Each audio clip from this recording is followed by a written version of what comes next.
है क्या? खैर, मैं एक सवाल और पूछना चाहूंगी। एक यूजर है जो लिख रहे हैं, make more coverage on West Bengal, whole nation should no.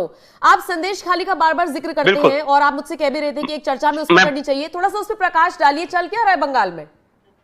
मैं बताता हूं नम्रता, 2 मिनट की सिर्फ सुनिए।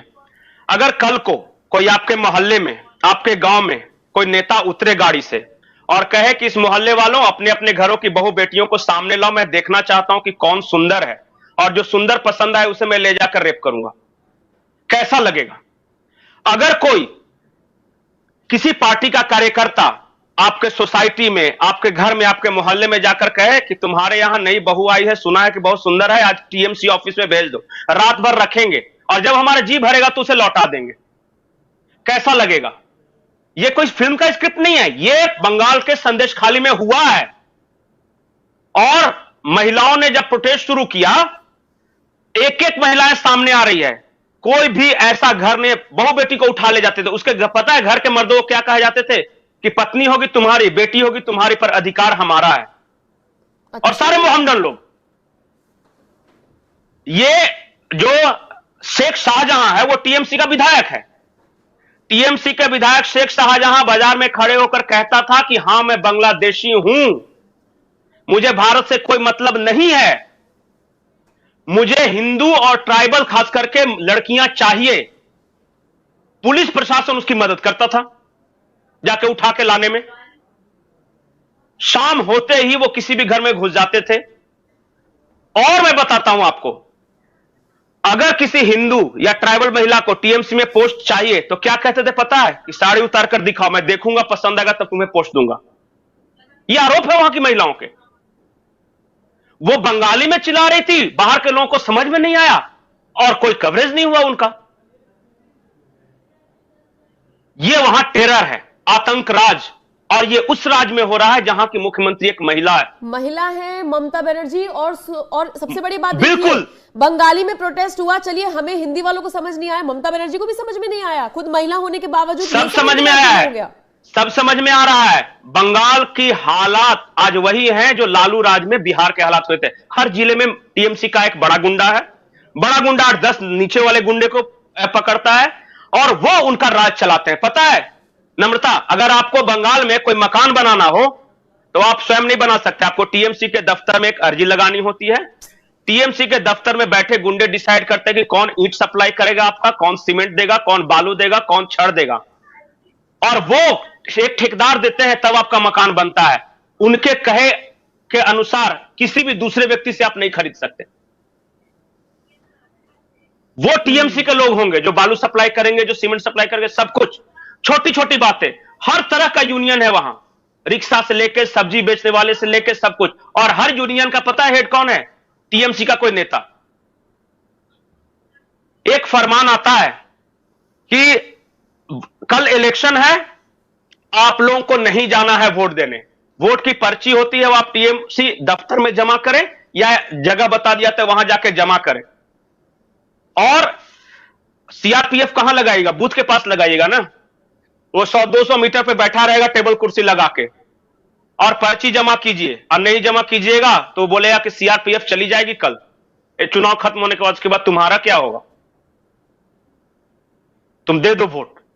और जिसने वोट देने की कोशिश की, जिंदा मारकर पेड़ पे लटका दिया गया चौराहे पे, ताकि बाकी लोग डरें।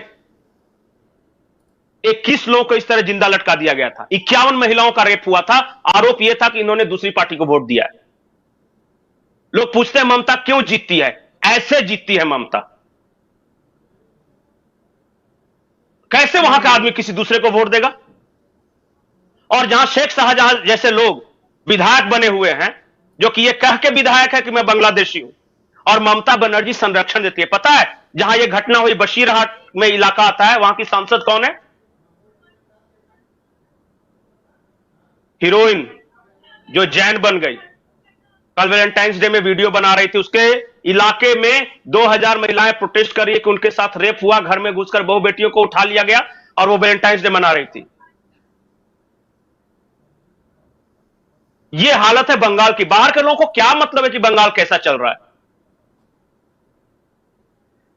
किसी के घर में, मैं एक एक क्षण के लिए आप सोचिए, किसी के घर में कोई नेता घुसे बोलता है तुम्हारे घर में नई नई बहू आई है, तुम्हारी बेटी सुंदर है, मैं उठा के ले जाना चाहता हूं, रेप करना चाहता हूं, अब बाद में वापस छोड़ दूंगा, क्या कीजिएगा आप? लेकिन मजबूरी ऐसी, क्योंकि पुलिस भी उन्हीं के साथ है। एक और मैं बताता हूं जानकारी, जिस दिन इन महिलाओं ने प्रोटेस्ट किया ना, वहां के डीएम के ऑफिस के सामने ये जमा हुई, पारंपरिक हथियार, झाड़ू, डंडा लेके कि हमारे साथ गलत हुआ है, आप मामला दर्ज करो। उस रात को क्या हुआ पता है? पुलिस और शेख शाहजहां ने एक फोर्स बनाई है, शाहजहां फोर्स नाम है उसका, उसके गुंडे घरों में घुसे, रात में आग लगा दिया, घरों में मर्दों को पीटा, महिलाओं को खींचकर बाहर निकाला, कहा कि सुना है कि तेरा बहुत ज्यादा रेप हुआ है, हम टेस्ट करके देखते हैं कैसा लगता है तुम्हें। और ये पुलिस और शाहजहां फोर्स दोनों साथ कंबाइन करके ये काम कर रहे थे। 23 गांव ट्राइबल गांव की ये घटना है। क्या करेगा आदमी बताइए? आप एक हल्द्वानी में 6 आदमी लेके बैठे हुए हैं, 51 महिलाओं को रेप कर दिया गया, पता चला चुनाव के दौरान 21 लोगों को मारकर पेड़ से लटका दिया गया, घरों में घुस घुस कर बहू बेटियों को उठा लेकर जा रहे हैं, और फिर भी आप कह रहे हैं कि हमें क्या फर्क पड़ता है? सेकुलर है वो भाई। अब संदेश खाली जानते, संदेश, अब गंदी से गंदी फिल्म का आप कल्पना कीजिए, उससे भी गंदगी वहां पे हुई है। मैं वहां की तस्वीरों को देख रहा हूं, पता चलेगा कि आपके रोंगटे खड़े हो जाएंगे। मैं सुन के हैरान हूं पंकज जी कि इतनी सारी चीजें हो रही हैं और मीडिया में खबरें सिर्फ ऊपर ऊपर से आती हैं, जितनी कवरेज वो शायद बेचारे पत्रकार कर पाते होंगे या उनको अनुमति मिलती होगी, वो खबरें सुनकर ही ऊपर ऊपर से सारी चीजें पता थी, लेकिन इतना सब कुछ हो रहा है। और अब मुझे समझ में आता है कि क्यों ममता सरकार में मंत्री सिद्दीकुल्ला चौधरी डंके की चोट पर वहां पर कह जाते हैं कि ज्ञानवापी में पूजा पाठ बंद होना चाहिए, और हिंदू विरोधी वो, क्योंकि ममता बनर्जी की विचारधारा क्या है यही अब सबको समझ में आने लगी है, इसीलिए उनके राज में प्रदेश कैसे आगे बढ़ रहा है, कैसे पिछड़ रहा है, अब ये चीजें भी साफ साफ जाहिर हो रही हैं। ममता बनर्जी के बारे में बता देता हूं, और उनके एक भतीजे हैं अभिषेक बनर्जी इन सबको कोऑर्डिनेट करते हैं, बिल्कुल सबको कोऑर्डिनेट करते हैं। मैं जिला वाइज जिला वहां गुंडों को बता सकता हूं कि जिनका टेरर है अपने इलाके में, और उन्होंने कैसे कैसे गुंडे पाल रखे हैं। पता है नम्रता, वहां हमारे यहां जो पान की दुकान होती है ना, जहां पे पान सिगरेट बिकता है, वैसे वैसे वहां Aadhaar card, ration card, driving licence, ये सब बनाने की दुकानें हैं। आप जाइए, 2000 दीजिए, शाम तक आपका सारा पेपर बन के चला आएगा, आपका आधार कार्ड बन जाएगा। कालिया चक जिस इलाके की मैं बात कर रहा हूं, वहां पे आप मीडिया कैमरा खोल नहीं सकते। आपने पत्रकारों की बात की, कैसे करेगा पत्रकार कवर? इतनी बड़ी घटना की छोड़ दीजिए, एक पत्रकार ने सिर्फ यह कह दिया था ममता बनर्जी की आलोचना करते हुए, कार्टून बना दिया था ममता बनर्जी का, उसको जेल में सड़ा दिया। कोई अदालत नहीं, कुछ नहीं, पुलिस जाएगी, आपको टॉर्चर करेगी, मारेगी, आप कवरेज करोगे क्या? आप अगर वहां जाते हो, कोई पुलिस प्रोटेक्शन नहीं मिलेगा, भीड़ चाहेगी तो आपका कैमरा तोड़ देगी, आपका मॉब लिंचिंग कर देगी। आप जाओगे वहां पे? मुझे तो हैरानी है कि यह खबर बाहर कैसे आई, क्योंकि इस तरह की खबरों को ममता बनर्जी का सिस्टम जो है ना, वो दबाने में बिल्कुल सक्षम है। वहां पे शेख शाहजहां का मामला कभी सामने नहीं आ पाता अगर ईडी की टीम पे हमला नहीं हुआ होता। ये वही विधायक है जिसने ईडी की टीम पे हमला किया था। अच्छा। अगर ईडी की टीम पे हमला नहीं हुआ होता, वहां जाके जांच वगैरह शुरू नहीं होती, तो यह मामला ही नहीं आता, वही लोकल स्तर पे दब के रह जाता है। आज 14 साल के, 16 साल के, 18 साल के लड़के हैं, शाहजहां फोर्स में शामिल हैं, और एक एक का दावा करता है कि मैंने 20 हिंदू लड़कियों के साथ किया, मैंने 20-25 हिंदू लड़कियों के साथ किया, मैंने इन औरत के साथ किया, ये मेरा बेटा है, ये है।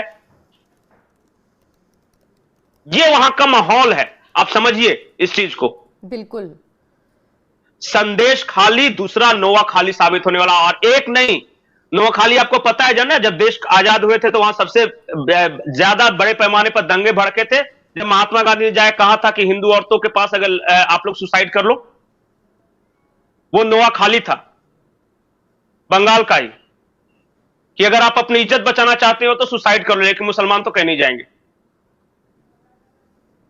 ये था सेकुलरिज्म। आज उसी नोआ खाली की तरह संदेश खाली का हाल है, और संदेश खाली की तरह कम से कम दर्जन भर बंगाल के इलाके हैं जहां आप अगर तहकीकात करने जाइए तो बहुत डरावनी तस्वीर है बंगाल के ग्रामीण क्षेत्रों की, खास करके, और वो बॉर्डर वाला क्षेत्र। मैं बार बार सबसे बोलता हूं कि वो जो बॉर्डर का इलाका है ना, वो आज भारत के हाथ से निकल चुका है। किसी बीएसएफ जवान की हिम्मत नहीं है कि उस इलाके में जाके सर्च ऑपरेशन चला सके। स्थानीय पुलिस तो खैर स्थानीय पुलिस है, वो जान बचाने के डर से भी उनके खिलाफ नहीं बोलती कि वो ड्यूटी करने गई है। आज आप एक किडनैपिंग का केस कर लीजिए कि मेरे एक बहन या बेटिया है यहां पे गायब हो गया, किसी थाने में आप रजिस्टर करवा के दिखा लीजिए। सिर्फ यह पता होना चाहिए कि उठाने वाला कोई टीएमसी का है। पुलिस उनका, गुंडे उनके, आम जनता करे तो क्या करे, उनका विरोध करके आप नहीं जी सकते। यह होता है सिस्टमैटिक रिगिंग पोल का। जब भी चुनाव होंगे तो पहले से सिस्टम तैयार है कि कैसे 90% वोट इधर गिराने हैं। बिल्कुल। खैर वापस आते हैं हल्द्वानी पर। मतलब मुझे सुन के भी बहुत अजीब लग रहा है, और हम लोग बात करते हैं 2-4 इंसिडेंट्स की, सोचिए कितना कुछ हो रहा है संदेश खाली में, अब सुनकर रोंगटे खड़े हो गए। खैर मैं हल्द्वानी का संदेश खाली नहीं, मालदा में हो रहा है ये चीज कालियाचक में हो रहा है, ये चीज बशीरहाट में हो रहा है, जितने भी बॉर्डर डिस्ट्रिक्ट है और जहां मुसलमानों की संख्या 40% से ज्यादा पहुंच गई है, वहां उनका कब्जा है। आप जाके पता कर लीजिए कि वहां आपको कैमरा ऑन नहीं करने देंगे, आप जाके कवरेज नहीं कर सकते। आप ये कवरेज कर सकते कि ममता बनर्जी ने बहुत अच्छा काम किया, आप खूब तारीफ कर लो, लेकिन जैसे ही ये जुल्म की दास्तान दिखाना शुरू कर दो, आप मार खा जाओगे। मीडिया को कहा जाता है कि हम चौथा स्तंभ है, लेकिन मीडिया 2 खेमों में बटा हुआ है। मुझे याद है कि जब वेस्ट बंगाल में चुनाव थे तो कुछ एक ऐसे पत्रकार हैं, नामी पत्रकार हैं, लेकिन मैं नाम नहीं लूंगी, लोग समझ जाएंगे मैं किसकी बात कर रही हूं। कुछ नामी पत्रकार बंगाल गए थे चुनाव को कवर करने के लिए, और उस दौरान एक महिला पत्रकार की बात मुझे याद आती है जो पूरी तरीके से मोदी विरोधी हैं। उनके आप इंस्टाग्राम, ट्विटर, फेसबुक, यूट्यूब कहीं भी देख लीजिए, वो एजेंडा चलाती हैं, सबको पता है। वो कोलकाता में रात को 3 बजे खड़े होकर एक वीडियो बनाती हैं, जो उनके पेज पर मैंने देखा था कि देखिए यहां पर सब कुछ ठीक है। और कोलकाता ही नहीं, मैं आपको जगह जगह जाकर दिखाऊंगी, बंगाल बिल्कुल सही है और इसीलिए ममता बनर्जी का शासन बिल्कुल ठीक है। मुझे लगता है ऐसे पत्रकारों की भी जिम्मेदारी बनती है कि वो भी इस तरफ जाएं। नहीं, चलिए कोलकाता जो भी पत्रकार ये कर रहे थे ना, नहीं जो भी पत्रकार कर रहे थे ना, सॉल्ट लेक सिटी में खड़ा होकर रात के 3 बजे तो वीडियो बनाना बहुत आसान है, क्योंकि वो पॉश इलाका है, सब कुछ खुला रहता है। जाए ना, हाँ नहीं, और बहुत ज्यादा प्यार है ना तो जाके बस जाए वहां पे परिवार के साथ, 1 महीने में समझ में आ जाएगा, सारा सेकुलरिज्म का भूत उतर जाएगा। यूपी में, दिल्ली में ड्राइंग रूम में बैठ के, यूपी में योगी अखड़ते, हाँ बिल्कुल अखड़ेंगे ना। योगी में कहीं, योगी राज में कहीं भी घूम घूम कर वो पत्रकारिता कर सकते हैं, किसानों के बीच घूम सकते हैं, आप घूम के कहीं कहीं कुछ भी बकवास कर सकते हैं। यहां फ्री है ना, जाए ना बंगाल में, वो देख लेना, वो इंटीरियर इलाकों में जाए, मैं बताता हूं वो जगह, जाके कालियाचक में, गुंटी में कैसे पासपोर्ट बन रहा है, कैसे वीजा बन रहा है, मैं दिखाऊंगा, वो कवरेज करके दिखा ले। रोज गाड़ियों में भर भर के बांग्लादेशी आते हैं और वहां जाके लाइन में खड़े होकर ये वोटर कार्ड और आधार कार्ड बनवा लेते हैं। मैं दिखाता हूं, जाए करे कवरेज, अगर हिम्मत है तो सारा सेकुलरिज्म उतर जाएगा। बैठे बैठे कोई भी भाषण दे सकता है वहां पे। सही बात है।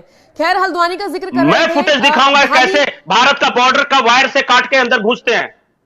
बहुत सारे आपने वीडियो फुटेज देखे होंगे कि बांग्लादेशी कैसे आ रहे हैं सीमा के पार, उसका कवरेज करके दिखा दे ये लोग।